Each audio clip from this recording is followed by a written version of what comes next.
Era 10 de mayo de 1996. Yasuko Namba, de 47 años, no tenía idea de que lograr su mayor sueño le costaría todo. Imagina que acabas de conquistar la montaña más alta del mundo. Estás parado en la cima del Everest, con los brazos en alto en señal de triunfo, sabiendo que acabas de hacer historia. Pero en cuestión de horas, todo se convierte en una pesadilla. Estás desplomado en la nieve, incapaz de moverte, viendo a la gente pasar junto a ti. Apenas puedes respirar, apenas puedes pensar, pero sigues vivo, sigues luchando, sigues esperando que alguien regrese por ti. Pero no van a regresar. De hecho, lo que sucede después te mostrará exactamente por qué la dejaron morir en el Everest una y otra vez. Esto no fue solo otra tragedia en el Everest. Esta historia revelaría las verdades más oscuras de la naturaleza humana ante la supervivencia y cambiaría para siempre cómo vemos el rescate en la montaña más peligrosa del mundo. Bienvenidos al extremo. La mujer que desafiaría lo imposible en el Everest no era solo una turista rica en busca de aventuras. Yasuko Namba era gerente de personal en FedEx, el tipo de persona que se encargaba de los horarios de los empleados, reuniones corporativas y un sinfín de papeleo. Cada mañana a las 7:30, Yasuko Namba subía al abarrotado metro de Tokio con su traje de negocios perfectamente planchado, portafolio en mano, luciendo como cualquier otro oficinista rumbo a otro día rutinario. Al terminar su jornada a las 5 de la tarde, Yasuko se transformaba por completo. Se volvía alpinista con sueños audaces. Yasuko apenas pesaba 45 kilos. Medía poco más de 1,5 metros, pero esta mujer planeaba detalladamente expediciones a las montañas más peligrosas del mundo, siempre enfocada en grandes objetivos. Y no cualquier montaña, ella quería escalar las 7 cumbres. Eso significa la cima más alta de cada continente. Sus colegas de FedEx quizá pensaban que estaba loca. Imagina que tu compañera tranquila de contabilidad anuncia que escalará la cima más alta de cada continente. Eso es exactamente lo que Yasuko planeaba hacer, y no estaba bromeando. El día de Año Nuevo de 1982, mientras muchos lidiaban con la resaca y hacían propósitos que no cumplirían, Yasuko estaba en la cima del monte Kilimanjaro en África. 2 años después, conquistó el Aconcagua en Sudamérica, una montaña donde el mal de altura puede matarte en cuestión de horas. Después tocó el Denali en Alaska, donde las temperaturas llegan a menos 60 grados y el clima puede volverse mortal en minutos. Luego, el monte Elbrus en Rusia. El macizo Vinson en la Antártida, con luz diurna continua y fuertes vientos, puede arrojar a los escaladores fuera de la montaña. Cada ascenso exigía meses de preparación, entrenamientos extremos y fortaleza mental ante riesgos mortales, y ella lo lograba siendo una mujer japonesa pequeña en los años 80 y 90. ¿Te imaginas las miradas que debió recibir, el escepticismo, el rechazo total? Pero Yasuko tenía algo que ni el tamaño ni la fuerza podían reemplazar, una voluntad totalmente inquebrantable. Un pequeño desvío en este tren del caos. Únete a Patreon para acceder antes a nuestros videos, encuestas y ser parte de la comunidad de Extreme. Nos vemos allá. John Tasky, quien después escalaría el Everest con Yasuko, dijo esto sobre ella. Era una mujer pequeña, la más decidida que he conocido. Pesaba alrededor de 45 kilos, no más, pero en cuanto a determinación tenía el doble de ese peso en determinación. Para 1994, Yasuko había conquistado 6 de las 7 cumbres. Solo quedaba una montaña, y era la más alta y famosa de todas, el Monte Everest.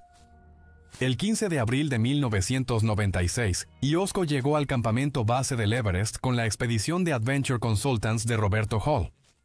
Ahora, Roberto era una leyenda en el mundo del alpinismo. Neozelandés con historial de seguridad increíble, había guiado a más personas al Everest que nadie vivo. Si confiabas tu vida en la montaña más peligrosa, Rob Hall era el indicado. El plan de Yasuko para el Everest era simple. Como todos los alpinistas, ella planeaba pasar semanas en el campamento base haciendo rotaciones de aclimatación, subiendo y bajando la montaña para adaptarse al aire delgado. Su plan para la cumbre era simple. Cuando mejorara el clima en mayo, subirían del campamento base al 2, descansarían un día y luego seguirían al campamento 3 para dormir. Desde ahí, subirían al campamento 4 en el Collado Sur a 26,000 pies, se conectarían al oxígeno embotellado y tratarían de descansar antes del día de la cumbre. El ascenso final comenzaría alrededor de las 10 de la noche del 9 de mayo. Escalarían de noche, llegarían a la cima en la mañana, tomarían fotos y bajarían enseguida. Roberto tenía una regla innegociable, una hora límite estricta para salir temprano en la tarde.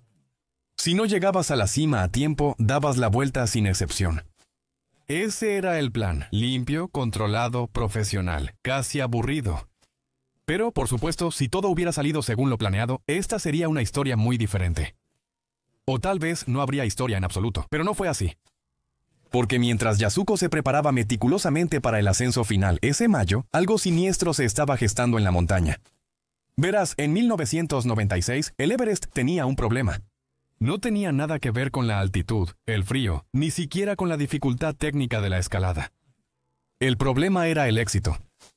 Los consultores de aventuras de Rob Hall eran muy exitosos llevando clientes a la cima. Que de repente todos querían ser parte de la acción. Scott Fisher, un carismático alpinista estadounidense, fundó la compañía Mountain Madness y quería demostrar que podía hacer lo que Rob Hall, quizá mejor. Fisher no era el único interesado en el Everest esa primavera. Una expedición taiwanesa buscaba llevar a los primeros alpinistas de Taiwán a la cima. Un equipo sudafricano busca hacer historia. Incluso la policía fronteriza indotibetana intentaba llegar a la cima. Esto significaba que demasiadas personas intentaban escalar la misma montaña al mismo tiempo, y no cualquier montaña. Estamos hablando del Everest, donde la ruta hacia la cima es tan estrecha que en algunos lugares solo puede pasar una persona a la vez. Y para colmo, los reportes meteorológicos en el campamento base ese mayo eran inquietantes. Meteorólogos seguían un gran sistema de tormentas acercándose al Everest. Las tormentas en el Everest son únicas. No es solo mal clima, es una bomba meteorológica. Estoy hablando de vientos con fuerza de huracán que literalmente podrían arrojar a los escaladores fuera de la montaña, combinados con temperaturas que bajarían a bajo cero. Ese frío que puede congelar tus córneas y causarte ceguera permanente. Un líder sensato habría visto los pronósticos y la multitud, y habría dicho, nos quedamos en las tiendas hasta que pase. El problema es que la temporada de escalada en el Everest en primavera es muy corta. A veces hay breves momentos en que los vientos bajan lo suficiente para intentar alcanzar la cima. Y esta tormenta iba a cerrar esa ventana por semanas, tal vez por toda la temporada. Así que los líderes de la expedición se encontraron ante una elección imposible. Esperar a que pase la tormenta y quizás perder su única oportunidad de llegar a la cima. Decepcionar a los clientes que habían pagado decenas de miles de dólares y entrenado durante años, o arriesgarse a subir y bajar la montaña antes de que llegara el mal tiempo. Rob Hall sabía sobre la tormenta que se acercaba. Scott Fisher lo sabía. Cada líder de equipo en la montaña estaba recibiendo los mismos aterradores reportes del clima. La fiebre de la cumbre, esa obsesión por alcanzar la cima a toda costa, se propagaba por el campamento base como un virus. Los clientes hipotecaron sus casas por esta oportunidad. Los guías debían cuidar su reputación y la competencia entre expediciones los llevaba a asumir riesgos crecientes. A pesar de las advertencias meteorológicas, la multitud y las señales de alerta, casi todas las expediciones tomaron la misma decisión mortal. El 10 de mayo de 1996, todos intentarían llegar a la cima, incluido Jasko. La noche del 9 de mayo, Jasko se preparó en su tienda en el campamento 4 para descansar antes de la escalada más importante de su vida. Dormir a 26,000 pies debió ser casi imposible. El aire es tan delgado que respirar cuesta trabajo, y el viento golpeando la tienda impide descansar bien. A las 11:30 de la noche, Jasko hizo sus últimos preparativos. Revisó su regulador de oxígeno, ajustó su lámpara frontal y se aseguró de que su traje de plumas estuviera bien cerrado. Alrededor de la medianoche del 1 de mayo de 1996, Jasko y el equipo de la expedición de Rob Hall iniciaron el ascenso en uno de los terrenos más desafiantes de la Tierra. Solo imagino cómo debió sentirse, aire tan delgado que casi no se respira y total oscuridad. Cada paso requería un esfuerzo consciente. La temperatura era de menos 20 grados. Los vientos aullaban como si fueran algo vivo. Condiciones que han cobrado la vida de cientos de personas. Pero Yasuko no pensaba en la muerte. Ella estaba pensando en la gloria. en convertirse en la segunda mujer japonesa en completar las 7 cumbres, en demostrar que el tamaño no significa nada cuando tienes una voluntad inquebrantable. Al principio todo parecía ir según lo planeado. Yasuko avanzaba constantemente hacia arriba. Su pequeña figura de alguna manera generaba suficiente fuerza para mantenerse al ritmo de los escaladores mucho más grandes. El clima se mantenía estable, su oxígeno fluía correctamente, se sentía fuerte y concentrada. En el balcón, una sección pequeña y angosta rumbo a la cima a unos 8.400 metros, Yasuko enfrentó una pesadilla inesperada. Se encontró con un embotellamiento. ¿Recuerdas cuando dije que todas esas expediciones estaban intentando llegar a la cima el mismo día? Bueno, aquí es donde esa decisión realmente se volvió oscura. Porque eso significaba que Josko, junto con más de 30 alpinistas, estaban intentando escalar el balcón, una sección angosta donde solo un alpinista puede cruzar de manera segura, todos al mismo tiempo. Ahora, esto no se suponía que debía pasar. En un día normal de cumbre podría haber 5 o 6 personas repartidas durante horas, pero hoy todas las expediciones en la montaña se habían concentrado en la misma ruta exactamente el mismo día. Lo que hizo esta situación aún más extraña fue lo que descubrieron cuando llegaron ahí. Las cuerdas fijas y líneas de seguridad esenciales para los escaladores aún no estaban instaladas. De alguna manera, en medio de toda la planificación y coordinación entre estos equipos profesionales de expedición, ocurrió una falla crítica de comunicación y de alguna forma se ignoró la instalación de las cuerdas salvavidas. Los guías debieron detenerse y montar las cuerdas desde cero, mientras más de 30 escaladores permanecían inmóviles en la zona de la muerte, gastando sus reservas de oxígeno con cada respiración. Yasuko se encontró atrapada en esta fila mortal, observando impotente cómo pasaban los minutos. Minutos que desesperadamente necesitaría para su descenso. Minutos que pueden ser la diferencia entre volver vivo a casa o ser otra estadística en la montaña más peligrosa del mundo. En este punto, cualquier otro alpinista tendría dudas. Algunos quizás se dieron la vuelta. Pero Yasuko continuó, impulsada por la misma determinación que la llevó a escalar otras 6 cumbres. El tráfico volvió a ser una pesadilla en el escalón Hillary, una pared de roca y hielo de 12 metros, apenas 90 metros antes de la cima. De nuevo, sin cuerdas. De nuevo, hubo retrasos mientras los guías se apresuraban a instalar las líneas de seguridad, y esta vez, solo una persona podía escalar a la vez. De nuevo, Yasuko quedó atrapada en otro cuello de botella mortal. Cuando finalmente llegó al escalón Hillary, ya era la 1 de la tarde. Iba peligrosamente retrasada en el horario. Pero estaba tan cerca, a solo 90 metros de cumplir el sueño de su vida. A solo 90 metros de convertirse en la segunda mujer japonesa en escalar las 7 cumbres. Y fue entonces cuando la fiebre de la cumbre se apoderó completamente de ella. En lugar de dar la vuelta como lo exigía cada protocolo de seguridad, como lo requería el sistema comprobado de Rob Hall, Josko tomó la decisión que parecía imposible de evitar. Ella siguió escalando. Según John Krakauer, quien también estaba en la expedición, Josko estaba totalmente concentrada en la cima. Era casi como si estuviera en trance. Se esforzó muchísimo, abriéndose paso entre todos hasta llegar al frente de la fila.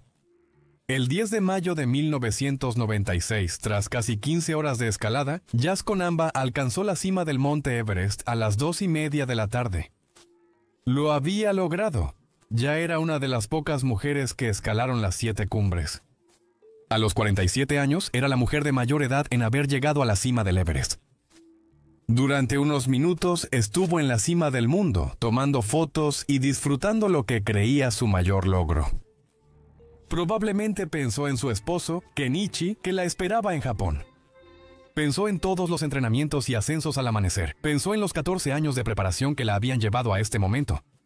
No tenía idea de que su verdadera prueba apenas comenzaba. Llegar a la cima fue solo la mitad. Lo que siguió fue una pesadilla. Yasuko cumplió su sueño, pero ya tenía problemas graves. La hora límite de Robert era a las 2 de la tarde. Sin excepciones por una razón. En el Everest, el clima vespertino es muy impredecible y mortal. La montaña crea sus propios patrones climáticos, y las tormentas pueden formarse con una velocidad aterradora. Pero más importante aún, cuando el sol se pone en el Everest, las temperaturas bajan aún más. Tu visibilidad, que ya es limitada, se vuelve casi nula.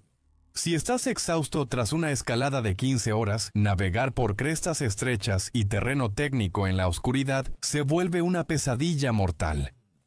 El papel de Roberto se basaba en años de experiencia y en la simple matemática de la supervivencia. Baja de la cima antes de las 2. Y tendrás luz suficiente para volver al campamento 4 antes de que la montaña sea una trampa mortal. Si no cumples con ese plazo, estás apostando con tu vida. Yasuko acababa de lanzar los dados. Su descenso inició bien. Yasuko estaba exhausta pero seguía avanzando, bajando con cuidado por el escalón Hillary. Se sujetó a las cuerdas fijas, revisó el flujo de oxígeno y comenzó el largo viaje de regreso a un lugar seguro. Durante la primera hora todo parecía manejable. Mientras descendía, algo siniestro ocurría a su alrededor. ¿Recuerdas la tormenta masiva que los meteorólogos seguían desde mayo? Bueno, estaba llegando justo a tiempo. El clima, estable todo el día, empezaba a cambiar.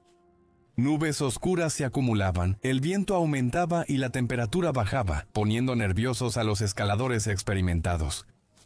A las 4 de la tarde, mientras Yasuko bajaba lentamente la montaña, comenzaron a caer los primeros copos de nieve.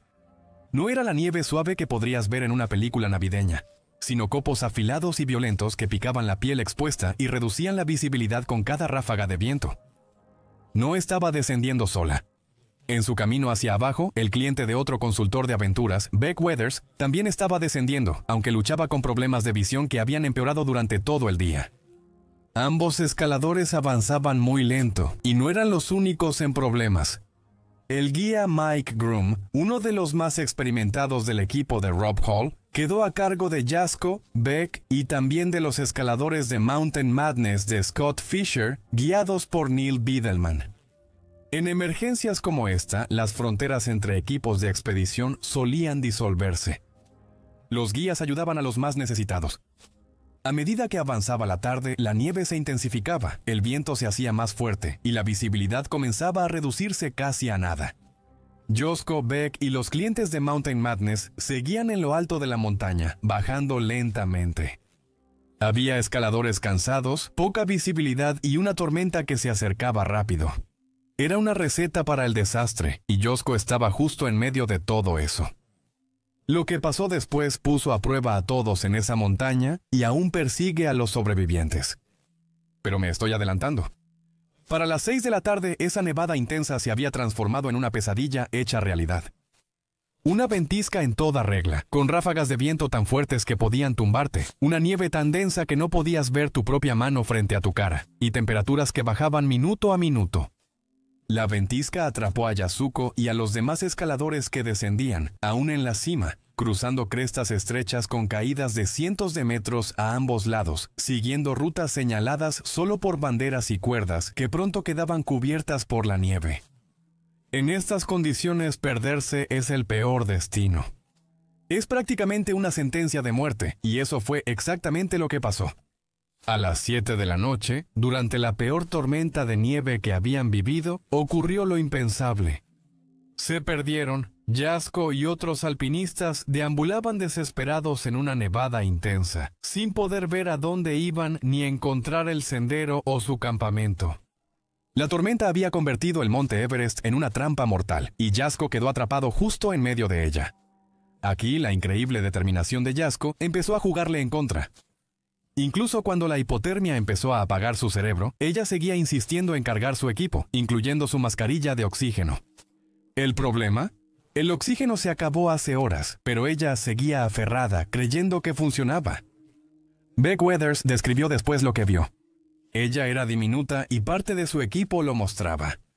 Tenía una variedad de cosas de titanio porque físicamente no podía cargar el mismo peso.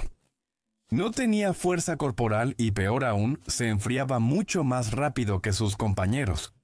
¿Por qué? A gran altura y en frío extremo, el cuerpo quema grasa para mantenerse caliente, y Yasuko, con menor masa corporal, perdía calor más rápido que los escaladores más grandes. Para las 7 de la noche, ella mostraba signos de mal de altura severo. Seguía arrastrando los pies y no podía caminar bien. En un momento, el guía Mike Groom tuvo que sostenerla físicamente mientras descendían a través de la tormenta de nieve que empeoraba, pero siguieron avanzando, siguieron luchando, siguieron esperando que de alguna manera encontrarían el camino hacia la seguridad.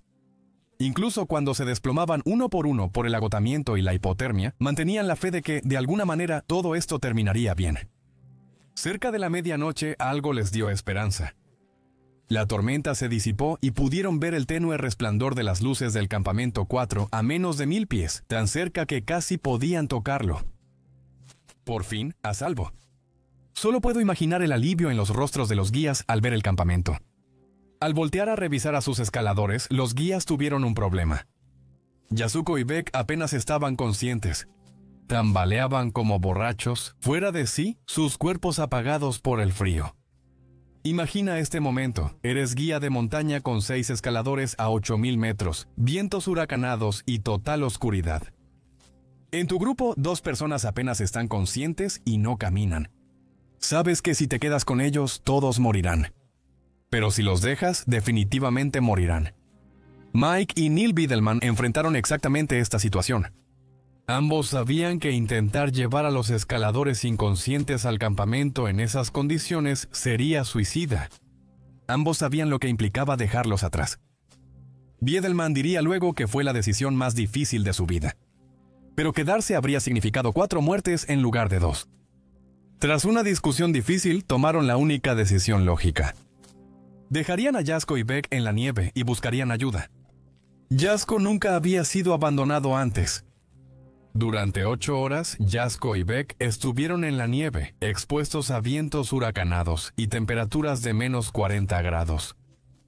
Beck describiría la experiencia más tarde. Toda tu ropa se llena de la nieve arrastrada y el hielo que viene hacia ti. En el momento ni lo notas, porque todo es solo frío y miseria constantes. Pero solo puedo imaginar cómo deben haber sido esas 8 horas para Yasuko. Imagina estar tendido en la nieve a 8000 metros, tu cuerpo de 45 kilos enfrentando las condiciones más extremas de la Tierra. El viento te grita con la fuerza de un huracán, lanzando cristales de hielo a tu cara como miles de pequeñas agujas. Cada respiración es una lucha, no solo por el aire, sino porque tus pulmones se llenan de nieve. Pero aquí está lo que hace que la historia de Yasuko sea tan desgarradora. Ella todavía estaba consciente, todavía sabía lo que le estaba pasando. La hipotermia no te acaba rápido, no es como ahogarse o caer. Es un apagado lento y metódico de los sistemas del cuerpo. Primero, tus extremidades se entumecen. Tus dedos de las manos y de los pies dejan de responder. Después, tus músculos se endurecen y tu mente se vuelve confusa. Pero tu cerebro sigue funcionando lo suficiente para entender lo que te pasa. Yasuko estaba tirada en la nieve, consciente de que moría y que la ayuda estaba a menos de 300 metros. Tan cerca que, en un día despejado, probablemente podría ver el campamento, pero bien podría haber estado en otro planeta. Pensó en su esposo, Kenichi, que probablemente dormía plácidamente en su cama en Tokio, sin idea de que su esposa estaba luchando por su vida. Pensó en esos viajes matutinos en el metro y reuniones corporativas que ahora parecían más valiosas que nada. Quizá recordó el Kilimanjaro el día de Año Nuevo de 1982, lo orgullosa que se sintió en esa cima donde todo parecía posible. O Denali, en Alaska, donde probó que una pequeña japonesa podía conquistar montañas que vencían a hombres adultos mucho mayores. O tal vez, mientras el frío se le metía más hondo en los huesos, pensó en algo más sencillo. Quizás solo quería irse a casa. La ironía es que Yasuko hizo todo bien y entrenó durante años. Había escalado 6 de las montañas más peligrosas del mundo. Siguió todos los protocolos de seguridad, confió en los mejores guías y se preparó para cualquier escenario. Todo excepto esto. Todo excepto ser abandonada en una ventisca, viendo cómo su cuerpo se apagaba poco a poco, mientras la seguridad estaba justo fuera de su alcance. A medida que las horas pasaban, la temperatura corporal de Jasko seguía bajando.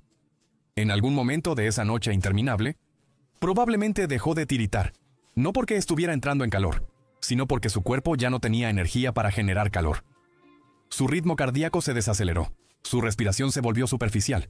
Pero no se rindió, incluso cuando sus dedos se pusieron negros por la congelación, incluso cuando su rostro se hinchó hasta quedar irreconocible. Su determinación, que la llevó a escalar 6 picos, la mantuvo luchando. Jon Tasuki tenía razón. Ella tenía el doble de determinación que de peso, y aún muriendo, lo demostró. Cuando finalmente amaneció el 11 de mayo, después de 8 horas de exposición que deberían haberla matado varias veces, Jasko seguía viva. Apenas. Increíblemente. Pero vivo. Probablemente Jasko no sabía que el grupo de búsqueda no era solo un grupo aleatorio de voluntarios. Lo dirigía Stuart Hutchison, uno de nuestro equipo de la expedición de consultores de aventuras de Rob Hall. Hutchison era doctor, irónicamente justo la persona que querrías en una emergencia médica. También era uno de los pocos escaladores que se había dado la vuelta antes de llegar a la cima el día anterior, lo que significaba que estaba en mejor condición que la mayoría de las personas en el campamento 4. Lo acompañaban 2 sherpas que arriesgaron sus vidas al aventurarse tras la tormenta. Estos no eran un equipo de rescate propiamente dicho, solo eran escaladores experimentados en gran altitud, que entendían exactamente lo peligroso que era buscar cuerpos en la zona de la muerte. Pudieron quedarse seguros en el campamento, pero dejar gente en la montaña no les parecía correcto. Este pequeño grupo de búsqueda había luchado para abrirse paso entre los restos de la ventisca, siguiendo la ruta donde creían que Jasko y Beck habían sido dejados. Esperaban encontrar cadáveres, pero lo que encontraron fue mucho más complicado. Jaska estaba respirando de manera superficial, apenas perceptible, pero seguía respirando. Sus ojos estaban abiertos, pero no podía hablar, no podía moverse, no podía pedir ayuda de ninguna manera significativa. La hipotermia severa había convertido su cuerpo en una prisión, atrapando su mente consciente dentro de una carcasa que ya no obedecía sus órdenes. El equipo revisó su pulso, débil pero constante, y llamó su nombre. Parecía responder no con palabras, porque su cuerpo ya estaba demasiado afectado para hablar, sino con un leve movimiento, un destello de reconocimiento, que les mostró que todavía estaba ahí, aún luchando, aún esperando que alguien la salvara. Pero el Dr. Hutchison conocía las brutales matemáticas del rescate en altitudes elevadas mejor que casi nadie. Llevaba años escalando, sabía lo que era una hipotermia grave y ya había hecho esos cálculos imposibles antes. Mientras se arrodillaba ahí en la nieve, revisando los signos vitales de Yasuko con unas manos que ya se estaban entumeciendo por el frío, su formación médica le decía algo que su corazón no quería aceptar. Aunque pudieran llevarla al campamento 4, y eso era un gran sí, considerando que era peso muerto. Y todos estaban funcionando con las últimas reservas a 8.000 metros de altura. ¿Y luego qué? No había posibilidad de un rescate en helicóptero a esta altitud. Ni sala de emergencias, ni líquidos intravenosos, ni mantas térmicas, ni ninguno de esos equipos que podrían darle a alguien con hipotermia severa una oportunidad de sobrevivir. La instalación médica más cercana que podría manejar algo así estaba en Katmandú. A una semana a pie, cruzando uno de los terrenos más peligrosos del mundo. Incluso si lograran llevarla, se necesitarían sherpas, clima perfecto y un milagro. Su temperatura corporal era tan baja que sus órganos fallaban. Como médico, él sabía que ni en una unidad de cuidados intensivos equipada en el mejor hospital del mundo. Las posibilidades de Josko serían casi nulas. Aquí, a 8.000 metros de altura, sin equipo y sin ayuda en camino. Esas posibilidades se volvieron nulas, así que tomaron la decisión que los equipos de rescate en alta montaña suelen tomar, pero duele más al ver a alguien aún luchando. La dejaron morir ahí. De nuevo, por segunda vez en 12 horas, Josko vio cómo la gente se alejaba de ella. Esta vez, sabía que no regresarían. ¿Cómo habrán sido esas horas finales para ella? ¿Entendió lo que estaba pasando? ¿Culpó a los guías que tuvieron que tomar una decisión imposible? ¿Se culpó a sí misma por haber pasado el tiempo límite de regreso? ¿O simplemente se quedó ahí sola con sus pensamientos, mientras su cuerpo finalmente se rendía después de luchar toda la noche? Jamás sabremos qué pensaba Yasuko en sus últimos momentos, pero esto sí lo sabemos. Murió como vivió, con un valor increíble, enfrentando probabilidades imposibles, negándose a rendirse incluso cuando rendirse habría sido lo más compasivo.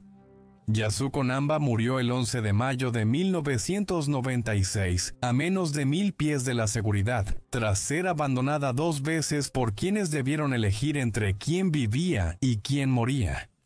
Su muerte generó debates éticos sobre los rescates que persisten hoy. ¿Cuánto riesgo cuesta una vida? ¿Cuándo es mejor priorizarte antes que salvar a alguien más? ¿Dónde está el límite entre heroísmo y suicidio? No son solo preguntas filosóficas, sino decisiones de vida o muerte que los alpinistas enfrentan cada temporada en montañas de todo el mundo. Y aunque no hay respuestas fáciles, la historia de Jasko sirve como un recordatorio poderoso de lo que está en juego cuando llevamos al límite la resistencia humana. Ella había logrado su sueño de escalar las 7 cumbres. Era la mujer más longeva en alcanzar la cima del Everest. Demostró que la determinación supera casi cualquier obstáculo. Tal vez esa no sea la lección principal de su historia. Quizá la lección sea más sencilla, que el valor no se trata de nunca tener miedo o de nunca enfrentar probabilidades imposibles. Se trata de afrontarlas igual, de luchar hasta el final, aunque sepas que el final se acerca. Así, Jazz Conambo fue de las personas más valientes que existieron.